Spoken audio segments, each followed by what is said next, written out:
এই যে সবাই মিলে চলে আসলাম মাছ মারতে।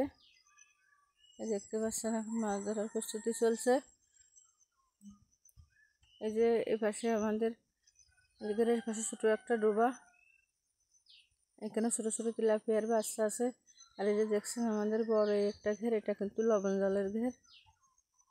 এই যে এখন আমি এই যে ছোটো ডোবার এখানে এই যে তেলাপিয়ার বাচ্চা আছে, এটা মারার চেষ্টা করব, দেখি মারা যায় কিনা। আর এই তেলাপিয়ার বাচ্চাগুলো মেরে আমি কাঁকড়া মারবো। এসের জন্য আজকে এই যে জাল নিয়ে আসলাম। প্রথম খাপটা দিলাম, দেখে কী বাঁধে।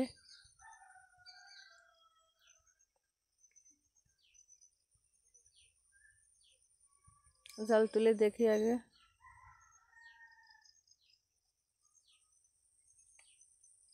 আর আমাদের এই লবণ জলের ঘেরে কিন্তু চিংড়ি মাছ, কাঁকড়া, পার্শে, ট্যাংরা, সব লবণ জলের ভেটকি সব রকম মাছই পাওয়া যায় লবণ জলের। যে আগের কাপে তো কিছুই বাঁধেনি, দেখি এবার কী বাঁধে। যে এবার দুটো বেঁধেছে ছোটো ছোটো।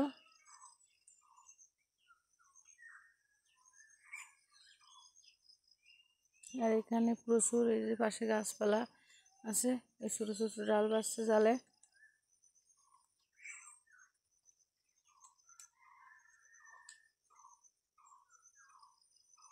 একটা তো ছাড়িয়ে গেল,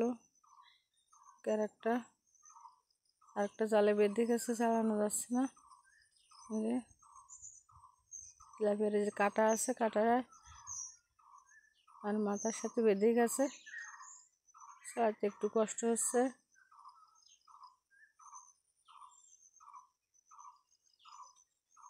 ছাড়ানোর চেষ্টা করছি, দেখি ছাড়াতে পারি কিনা।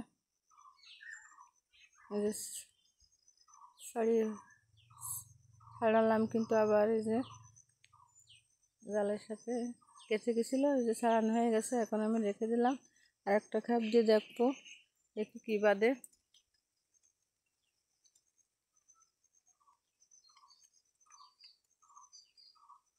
খাপ দেওয়া হয়ে গেছে, এখন আমি জাল টেনে তুলছি।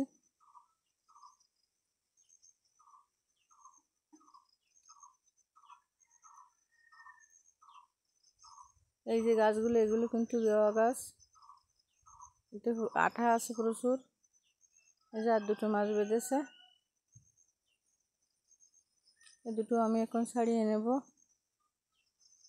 এই মাছ আমি চারের ভিতরে চার দেবো কাঁকড়া মারার জন্য।